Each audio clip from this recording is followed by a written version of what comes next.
Welcome back to the channel. It is Friday, July 26th. We've got another NRFI filled video coming at you guys. We have a nice 15-game MLB slate today, so we found 4 NRFIs to pull out from that slate and go over in this video. Before we do, though, we need to recap what went down yesterday. We took the Rays and the Blue Jays.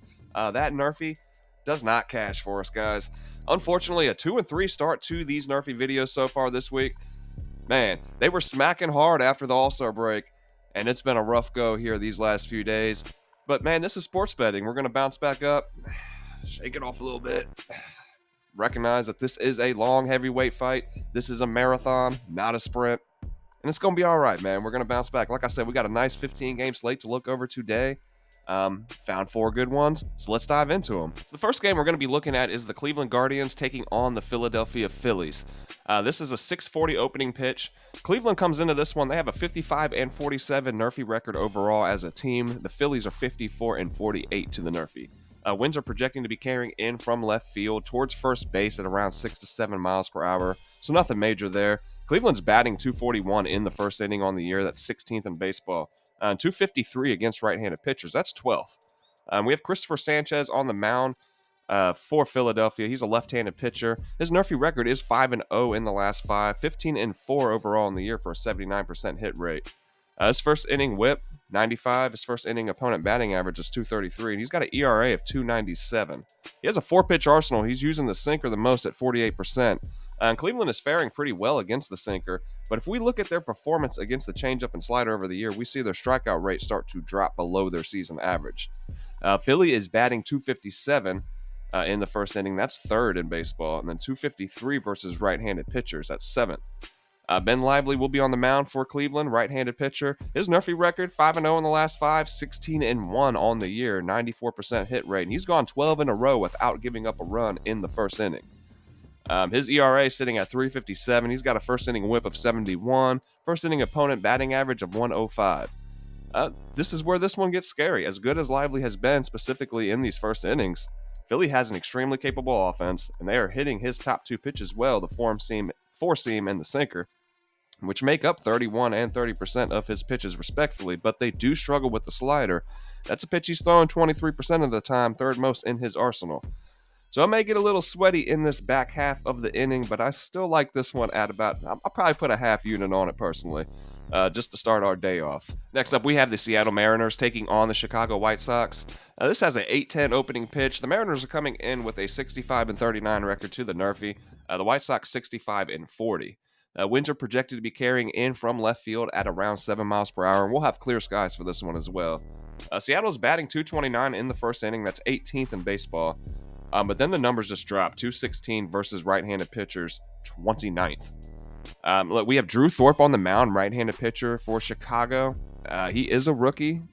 He's been playing excellent. His NRFI record so far, 6-1, 86% on the year, 5 straight first innings with no runs giving up. He's got a first inning whip of 129, a first inning opponent batting average of 240, and he's got an ERA of 3.03. He has a 4-pitch arsenal. He's relying on the changeup and the fastball the most at a 35 and 33% rate respectively, and a slider he throws at his 3rd highest rate. Seattle's entire lineup has struggled against the slider, and obviously just hitting in general. Chicago, on the other hand, they're batting .219 in the first. That's only 26th. 214th versus right-handed pitchers, 30th. And we have George Kirby on the mound, a right-handed pitcher for Seattle. He's got a NRFI record of 5-0 in his last 5, 18-3 overall for an 86% hit rate. He's gone 11 in a row now without giving up a run in the first inning.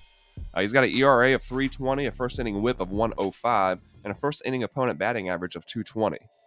Kirby has a 6-pitch arsenal. He's using the fastball the most, followed by the slider and the sinker. Chicago has really struggled against the slider specifically over the year. His splitter is thrown at a 10% rate. It's only his 4th most used pitch, but it's another pitch where we see the White Sox strikeout rate just increase wildly. So with the weaker offenses here, I'm going to like the pitchers here in this matchup. And for our final game on the slate today, we have the Washington Nationals taking on the St. Louis Cardinals. We have an 8:15 opening pitch for this one. The Nationals are 68-35 to the NRFI for the year. Cardinals 61-41. Winds are projected to be carrying in from right field at around 6 miles per hour, and we'll have cloudy skies in this one. St. Louis is batting .225 in the first, 19th overall. .223 versus left-handed pitchers. That drops them down to 29th overall. Mackenzie Gore is on the mound for Washington, a left-handed pitcher. He's got a NRFI record of 3-2 in his last 5, 17-3 overall for the year. That's an 85% hit rate. He's got an ERA on the year full game at 4.20, a first inning whip of 125, and a first inning opponent batting average of 194. Gore has a 4-pitch arsenal, but he relies heavily on the fastball. He'll throw the curveball and slider with the occasional changeup. We've seen a ton of red looking at outlier, though, when we look over Gore. Or when we look at the Cardinals lineup and how they fare against each of his pitches. Strikeout rate increases, WOBA decreases. Washington is batting .211 in the first inning themselves, 27th in baseball. .239 versus right-handed pitchers. That jumps up to 16th, middle of the pack. But we have Sonny Gray on the mound for St. Louis, a right-handed pitcher. We know what he's capable of, right? He's got a NRFI record of 3-2 in his last 5, 14-4 overall for the year. That's a 78% hit rate. His first inning whip, 128. First inning opponent batting average, 265. Then we have an ERA sitting at 354. He has a 6-pitch arsenal. He uses each of his pitches in a balanced manner. Washington's strikeout rate increases and WOBA decreases when looking at how they fare against the slider and the curveball, and that's 2 of Gray's best pitches.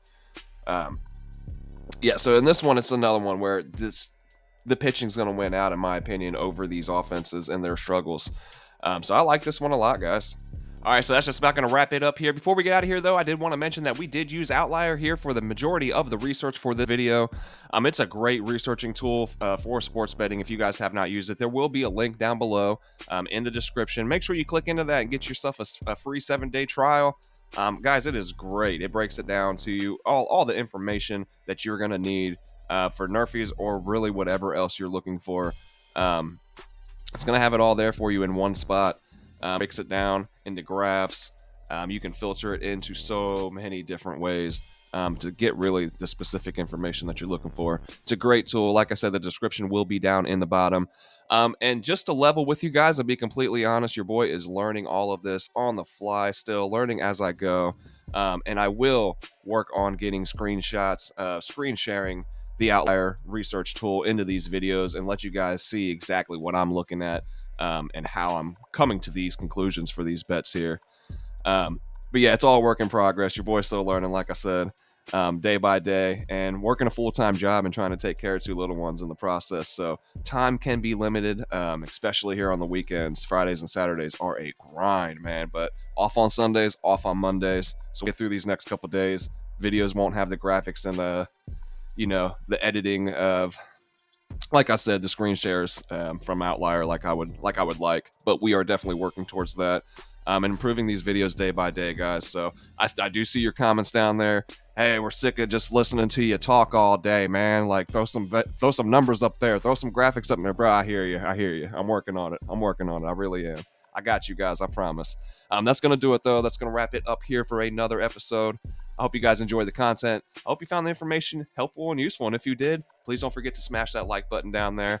And please hit subscribe if you have not already. That way you don't miss out on any of the content that we are dropping here at the Guy Boston Sports Channel. And don't forget to check down into the pinned comments later. I'm going to have all the plays listed that we talked over with the odds of the best sports book for you to find them as well. And you can choose to ride along with me. Or, the last few days, this might have been the better option. So, the choice is yours, guys. Let's see what happens today. Let's have a great day. Happy Friday. I'll see you on the next video.